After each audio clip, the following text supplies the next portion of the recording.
Gerakan langkah tatap ke depan, ITB Citra Ganesha. Assalamualaikum warahmatullahi wabarakatuh. Perkenalkan, saya Ninik Suhartini, dosen di Magister Perencanaan Wilayah dan Kota Institut Teknologi Bandung. Pada kesempatan ini, saya akan membawakan materi kuliah yang menjadi bagian dari pernyataan diri dosen dalam unjuk kerja Tridharma Perguruan Tinggi sebagai salah satu syarat penilaian untuk sertifikasi dosen nasional tahun 2025. Mata kuliah yang akan saya bawakan pada kesempatan ini adalah PL 6009 Studio Internasional tentang perencanaan dan desain di Bumi Selatan atau International Studio on Planning and Design in the Global South yang merupakan mata kuliah pilihan di semester ganjil pada Prodi Magister Perencanaan Wilayah dan Kota dengan beban 4 SKS. Mata kuliah ini terbuka bagi seluruh mahasiswa magister dalam rumpun ilmu lingkungan binaan atau built environment, baik dalam ITB maupun yang berasal dari luar ITB, baik dalam negeri maupun luar negeri. Mata kuliah ini memberikan wadah bagi mahasiswa untuk mengembangkan pengetahuan dan keterampilan mereka untuk siap menjadi perencana dan perancang dalam konteks negara berkembang, terutama di kawasan perkotaan.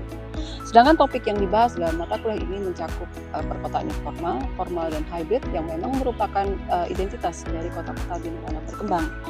Studio ini sendiri merupakan kolaborasi dari ITB bersama beberapa mitra selama lebih dari 10 tahun terakhir, yaitu mencakup Sydney University, Aveiro University, SEP di India, kemudian German University in Cairo, serta Renmin University, dan beberapa lembaga dunia yang bergerak dalam bidang perkotaan dan SDGs di kawasan Asia Pasifik. Hasil kerja studio ini telah diakui secara global dan menerima beberapa penghargaan internasional, di antaranya World Urban Solution by World Urban Campaign di tahun 2016 dan Student Award Special Mention di ISOCAP World Congress tahun 2020, serta aktif dipresentasikan di berbagai event dunia seperti World Urban Forum, Habitat 3, dan Asia Pasifik Urban Plan. PL 6009 Studio Internasional tentang perencanaan dan desain di negara berkembang atau the Global South bertujuan untuk menganalisis data dan isu tematik serta permasalahan perkotaan dalam konteks negara berkembang yang mencakup kota informal dan formal, serta kaitannya dengan SDGs atau tujuan pembangunan berkelanjutan, serta mengembangkan perencanaan desain dalam konteks negara berkembang atau the Global South, serta menyiapkan perencanaan dan rekomendasi desain yang berkaitan dengan tema studio melalui studi kasus dalam konteks negara berkembang atau the Global South.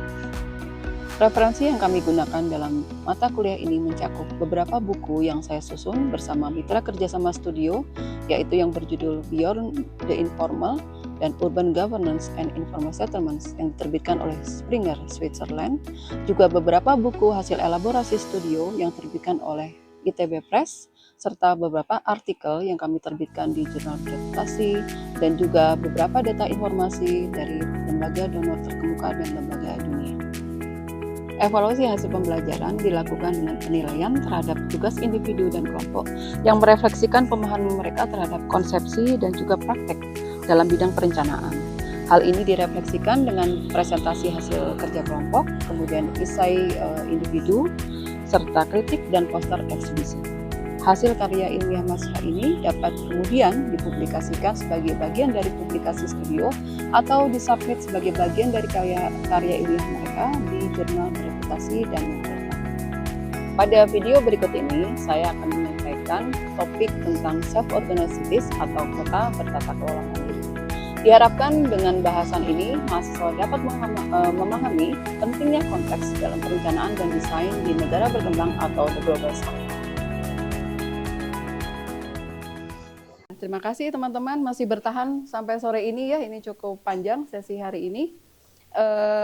Untuk saya ya, kalau kita berarti pertemuan kedua ya, setelah kemarin kita membahas tentang introduction, pengantar untuk perkuliahan kita, studio internasional untuk planning dan desain di the Global South atau di negara berkembang. Jadi teman-teman, pada kesempatan ini saya ingin membawakan suatu konsep tentang perkotaan di negara berkembang yang kita sebut sebagai self-organized cities atau kota bertata kelola mandiri. Jadi kota yang bekerja sendiri. Seperti itu. Mungkin ada yang pernah dengar terminologi ini? Ada? Belum ya? Baru ya? Kelihatan baru ya? Waduh, dia tidur. Nah, ya silakan. Nah, ya teman-teman, kita mulai dari mengenali kota kita, ya, the city, kota kita. Seperti apa adanya, betul? Mungkin ada rumah kita di antara peta ini ya, di dalam peta ini, dan seperti yang direncanakan, seperti as it might be, seperti yang kita impikan, ya. Jadi kalau kita lihat dari kedua sisi ini, ya. Teman-teman, apa yang berbeda? Silakan. Ya. Gimana? Tata kota. Apa yang berbeda?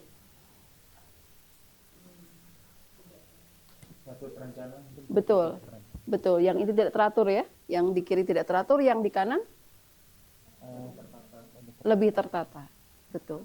Kemudian ada persamaan di antara gambar ini? Kepadatan. Yang mana? Yang kiri lebih padat daripada yang kanan. Yang atas dan yang bawah, apakah ada perbedaan atau persamaan? Polanya hampir sama. Polanya hampir sama. Yang mana? Yang hitam putih dan yang berwarna. Jadi teman-teman, ini adalah dua rencana dari dua masa yang berbeda. Ya, jadi yang di atas ini adalah rencana tata ruang yang dibuat di Inggris di awal 1900-an. Dan yang di bawah adalah di mana? Ya, Tegalega. Yang adalah tahun 2000 something ya. Berarti ada jarak sekitar 1 abad.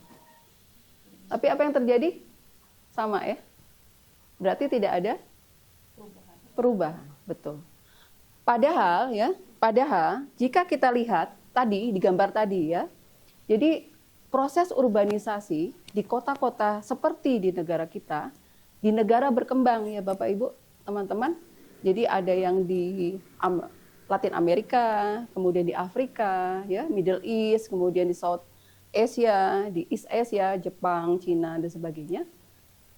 Yang terjadi adalah bukan urbanisasi linear seperti yang terjadi di negara-negara maju atau yang kita sebut sebagai the global north.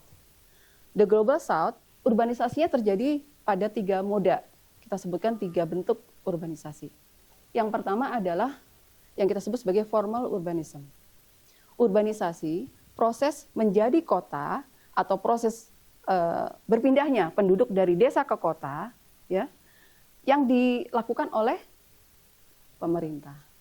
Ya, jadi government-led seperti pada rencana tata ruang, gitu ya. Kalau ibu, bapak, teman-teman pernah dengar rencana tata ruang wilayah, ya seperti tadi ya, Tegalega ya. Kemudian ada yang namanya rencana pembangunan. Kalau teman-teman, ibu, bapak pernah mendengar kata RPJM, RT/RW, betul. Kemudian apalagi APBD, ya, itu yang didorong oleh atau dipimpin atau dikontrol oleh pemerintah. Nah, tapi tidak hanya itu, ibu, bapak, dan teman-teman, ada proses urbanisasi yang lain yang kita sebut sebagai urbanisasi informal. Apa itu urbanisasi informal? Ada yang pernah dengar kata informal? Kenapa disebut sebagai informal? Tidak terencana. Tidak terencana, ya? Tidak terikat aturan pemerintah. Dilakukan sendiri oleh masyarakat. Seperti itu. Mungkin di sekitar kita banyak terjadi ya, Bapak Ibu.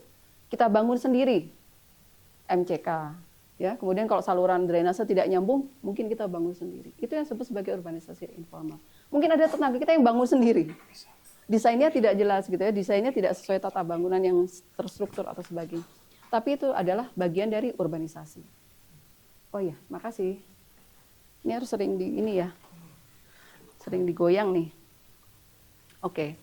Jadi sampai di sini sudah terlihat bedanya antara informal dan formal? Ya, ada pertanyaan? Aman? Aman ya? Nah, mungkin iya, saya tahu ini sudah agak sore ya. Mari kita bertahan.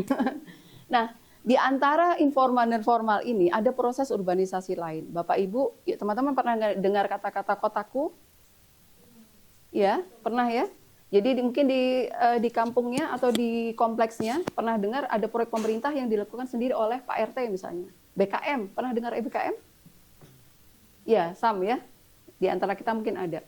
Nah, itu adalah bentuk proses urbanisasi yang dilakukan secara hybrid. Artinya ada kontribusi antara pemerintah dan non-pemerintah di dalam proses urbanisasi atau pembangunan kota itu sendiri. Jadi, Bapak Ibu, teman-teman, berbeda dengan proses urbanisasi yang terjadi di negara bagian utara, ya misalnya Eropa, kemudian Asia Timur, ya tadi saya sebut Asia Timur, Amerika Utara. Proses urbanisasi yang terjadi di negara kita adalah seperti ini. Karenanya, ya Bapak Ibu, bentuknya seperti yang ini. Ya, jadi ada warna, gitu ya. Dalam kota kita tidak melulu sangat terstruktur, ya, tapi juga ada yang lebih organik, ya, Bapak Ibu. Kalau kita sebut ini lebih organik, lebih tidak teratur, ya, tanda kutip, seperti itu. Sampai di sini ada pertanyaan, Ibu Bapak? Lanjut kita? Lanjut ya? Baik. Nah, tadi ya, bicara tentang proses perencanaan formal di Indonesia, ini ada 2 sistem perencanaan besar di Indonesia, Bapak, Ibu, dan teman-teman. Ada 2. Yang pertama tadi, Bu, RT/RW, perencanaan tata ruang, ya, yang mungkin diajarkan di mata kuliah lain. Yang kedua adalah perencanaan pembangunan, ya, yang biasa kita sebut kalau di kawasan kita sebagai musrenbang. Apa Bapak Ibu pernah terlibat musrenbang? Di kelurahan, di RT, RW gitu. Ya, jadi ada 2 proses perencanaan. Kalau perencanaan tata ruang, ya, itu merencanakan ruang, alokasi ruang, lahan, kemudian udara, air, itu melalui rencana tata ruang. Kalau rencana pembangunan adalah kegiatan-kegiatan untuk membangun. Aspirasi Bapak Ibu, sarana dasar, kesehatan, ya, pendidikan, kemudian diekspresikan berapa butuh biaya, siapa yang mengerjakan, di mana. Nah, itu di rencana pembangunan. Nah, di Indonesia ada 2 sistem seperti ini, Bapak Ibu. Jadi kalau nanti diundang musrenbang, itu adalah kontribusi Bapak Ibu di rencana pembangunan. Ya, kalau Bapak mengurus IMB, itu artinya Bapak Ibu berkontribusi pada rencana tata ruang. Ya, seperti itu. Nah, ini ya, ini contohnya rencana tata ruang di Indonesia. Ini kurang jelas ya. Ya, mungkin nanti bisa dilihat di website ya untuk jelasnya. Nah, ini ya. Kemudian ini untuk rencana struktur ruang. Struktur ruang itu berisi infrastruktur, Bapak Ibu, jaringan, ya. Jaringan fasilitas sarana prasarana, ya. Macam-macam. Ada listrik, air, ya, kemudian transportasi, kemudian apa lagi? Ada yang tahu? Energi, ya, seperti itu. Jadi ini alokasinya untuk tingkat nasional. Baik, mungkin HP-nya bisa di silent ya. Terima kasih. Nah, ini untuk Bandung, Bapak Ibu. Mangga silakan dilihat di mana di daerah Bapak Ibu warnanya apa. Ibu di mana tinggalnya? Antapani berarti di timur ya? Timur. Warnanya apa, Bu, kira-kira? Rumah Ibu apa biru, merah, kuning? Orange. Berarti betul. Rumah Ibu di kawasan perumahan. Nah, ada yang rumahnya di yang merah-merah? Siapa yang tinggal di daerah merah? Bukan. Merah itu adalah kawasan perdagangan dan jasa. Ya, seperti itu. Jadi Ibu Bapak lihat ini kalau di jalan-jalan utama biasanya adalah kawasan perdagangan jasa. Karena aksesnya mudah gitu ya ke konsumen. Nah, yang kuning itu lebih ke dalam karena rumah kan. Kita kan kalau rumah inginnya tenang ya kan, jauh dari kebisingan gitu kan. Diletakkan di yang daerah kuning. Nah, silahkan Bapak Ibu diidentifikasi rumahnya sebelah mana. Mudah-mudahan nggak yang masuk warna hijau ya. Hijau apa tuh? Ada yang tahu? Ya? Hutan lindung. Hutan lindung, kawasan konservasi. Kawasan konservasi berarti tidak boleh? Iya. Ya, jadi coba dicek ya Bu, Antapani sebelah mana ya. Jangan sampai hijau dia ya. Nah, ini lebih detail lagi Bu. Tadi yang besar, di zoom lagi ya. Iya, Cibenying ini mah nggak kawasan Ibu aman lah ini ya. Ya, ini. Nah, Ibu Bapak yang di kawasan Cibenying silahkan deg-degan apakah rumahnya itu masuk yang merah atau yang hijau ya. Kalau yang merah berarti harga lahan betul. Betul lebih mahal. ada potensi Bu untuk dijual ya. Kalau yang hijau berarti iya, potensi digusur. Karena alokasi lahannya adalah untuk kawasan lindung yang sebenarnya tidak boleh dibangun. Ya, seperti itu. Nah, ini untuk kawasan ITB. Kampus kita tercinta ya. Ini Sensa, ini tempat mahasiswa kanan kita dari Sydney Uni, mereka tinggal di Sensa. Jadi Bapak Ibu teman-teman nanti ada partner ya, teman-teman kita dari Sydney Uni tinggalnya di Sensa. Nah, lab kita itu ada di Lebak Siliwangi. Jadi lab kita untuk studionya ada di Lebak Siliwangi. Nah, Bapak Ibu bisa lihat ya teman-teman, warnanya jelas ya, ada RTH, tinggal kita identifikasi nih, kampus kita ini masuk yang mana, RTH kah? Enggak ya, aman ya? Kira-kira di mana ya lokasi kita ya? Sini ya mungkin ya? Ya, jadi aman ya? Belum pantas digusur ya? Nah, ini Bapak Ibu yang tadi ya rencana pembangunan ya. Ada yang jangka panjang 5 tahun dan 1 tahun ya. Dan ini dari pusat sampai ke daerah itu ada. Ya, jadi lebih rumit sebenarnya atau lebih kompleks atau lebih lengkap. Nah, ini ya Bapak Ibu tadi saya sudah jelaskan ada 2 proses ya. Ketika kita merencanakan, jadi keluhan atau aspirasi Bapak Ibu, teman-teman itu diproses di sini. Yang sifatnya adalah bottom up. Dari bawah ke atas. Dari kelurahan sampai ke nasional. Makin ke atas, makin berkurang list keinginan atau kebutuhannya. Karena apa? Kira-kira kenapa berkurang dari atas ke bawah? Ya? Budget, betul. Ada lagi? Prioritas. Prioritas. Ada lagi? Sudah aman ya, karena budget dan betul.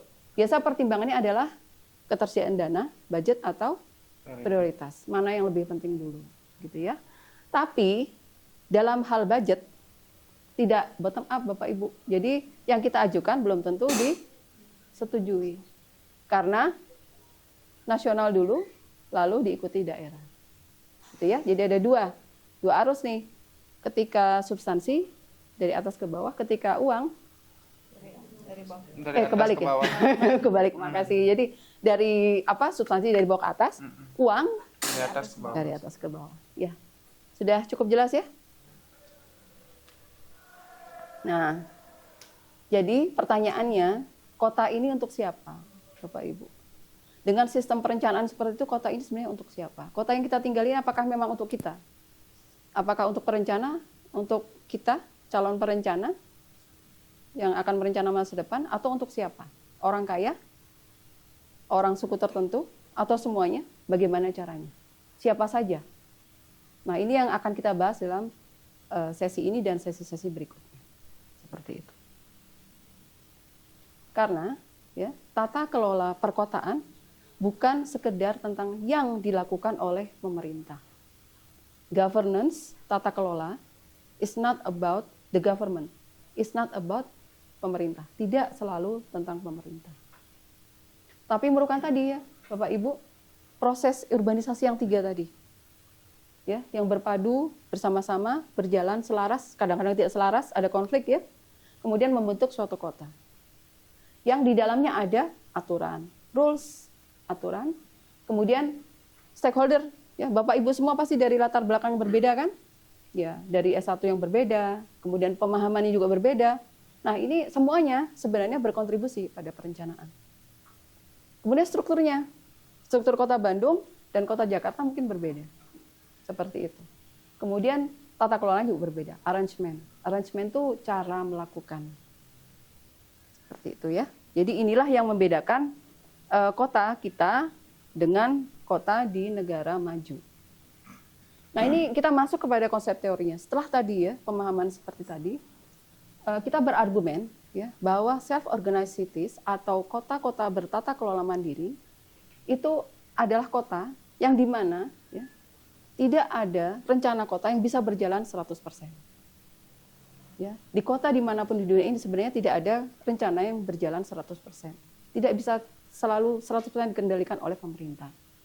Dan kami ya, saya dan rekan riset saya, Paul Jones, kami berargumen bahwa proses tadi ya, proses melakukan sendiri. Tata kelola mandiri itu dibangun dari dalam. Jadi bukannya masyarakat dipaksa untuk membuat sendiri, tidak. Mereka berinisiatif untuk melakukannya dari mereka sendiri, dari kita-kita sendiri, gitu ya. Kemudian dan ini terjadi ya di dalam konteks tadi kota-kota yang tadi Bapak Ibu yang dari atas kelihatan tidak teratur, ya. Yang kelihatan sangat kompleks, sangat padat, sangat organik kalau kami sebut ya. Organik itu seperti bertumbuh sendiri, tidak diatur. Nah, seperti itu ini cirinya tata kelola kota bertata kelola mandiri atau self-organized cities. Ya. Seperti itu. Ada pertanyaan Bapak Ibu? Teman-teman? Aman? Ya, bosan? Belum? Oh, belum. Bingung? Oh. Bingung itu berarti bagian dari ini ya Bu ya, kontemplasi ya, bagian mulai dari mengkritisi juga. Nah, dalam kasus Indonesia, kota bertata kelola mandiri ini tercermin dalam kampung, yang saya sebut sebagai kampung. Ya. Kampung itu adalah unit permukiman yang sangat identik dengan budaya, tradisi, dan kearifan bangsa Indonesia. Ya, di Aceh ada kampung, di Papua ada kampung, Lombok ada kampung. Ada. Ya, Ibu dari mana? Ada yang dari Sulawesi? Ya, Kalimantan, Sumatera, Jawa, Sumatera ya. Nyebutnya apa? Kampung, iya. Sama nggak dengan kampung yang di sini?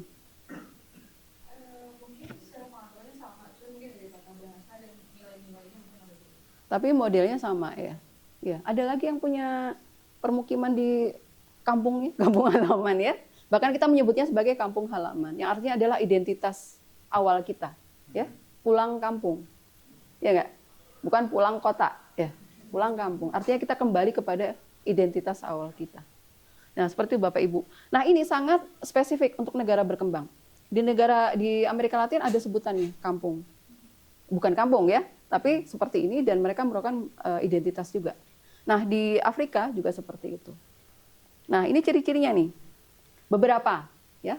Nanti teman-teman bisa baca, ini agak tebal ya. Jadi sebelum jatuh tidur ya, jadi saya berikan ringkasannya dulu. Nanti silahkan kalau yang ingin tahu lebih lanjut boleh dibaca. Ini ada di Edunext ya. Kalau di Edunext free ya, tapi kalau ini mungkin berbayar ya karena cetak ya. Ini ada beberapa buku yang sebenarnya adalah hasil studio kita dari tahun ke tahun. Nanti teman-teman bisa membaca dan juga membandingkan. Silahkan nanti juga menjadi referensi bagi tugas-tugas teman-teman sekalian ketika submission di akhir semester ya. Nah, ini contohnya dari spatial units ya. Spatial unit artinya persil unitnya. Kalau Bapak Ibu lihat apa persamaannya? Persamaannya apa? Silakan. Yang di belakang mungkin silakan. Ya, padat. Ya. Ukurannya sama. Ya. Mas Alfi, silakan. Ya, kira-kira apa yang sama? Yang paling terlihat? Bentuk ya, warna ya, Bentuk ya, atapnya warna biru. Kira-kira sponsor bukan? Atau kompak aja ya? Kemudian apa lagi, Bapak Ibu kelihatan? Sangat padat, ya? Tidak ada jarak antara rumah satu dan rumah lain. Betul. Lewat mana jalannya? Gang, betul. Kata gang itu spesifik juga untuk permukiman kita. Ya, jadi kalau kita perencanaan formal itu pakai jalan ya, roads, street. Ini gang. Seperti itu. Ya, baik sekali ya. Nah, kompleksitas. Kira-kira apa yang terjadi di foto ini? Ada kegiatan apa saja? Jual beli, ekonomi. Kira-kira ini benar-benar toko? Bukan. Apa saja? Kira-kira selain toko apa aja, Bu? Rumah, tempat tinggal juga. Di mana kira-kira Pak? Lantai 2. Lantai 2 tempat tinggal untuk sendiri? Keluarga, betul. Selain keluarga, kalau di Lebak Siliwangi, kosan. Jadi apa? Kompleks. Multi-use. Ya? Banyak, ya multifungsi. Apalagi kalau terlihat ya Bapak Ibu ini. FGD, Bu. Ya, FGD. Jadi kalau Bapak Ibu lihat di gang-gang ya, di jalan-jalan ya, masuk kampung, Kalau pagi itu terjadi apa? Pagi digunakan sebagai apa kalau jalan-jalan di kampung? Selain FGD ya. Fokus discussion group ya ini ya. Kalau pagi bisa jadi tempat jemuran ya Bapak Ibu ya. Iya kan? Kemudian kalau sore jadi tempat FGD, ya. Tanda kutip ya. Diskusi ya, terfokus ya pada seseorang. Nah, kalau bulan haji, apa yang terjadi di gang kita? Tempat acara. Tempat acara. Apa Bu? Banyak yang kawinan ya? Luar biasa, kenduri. Ya, kawinan ya, menggunakan gang sebagai tempat acara.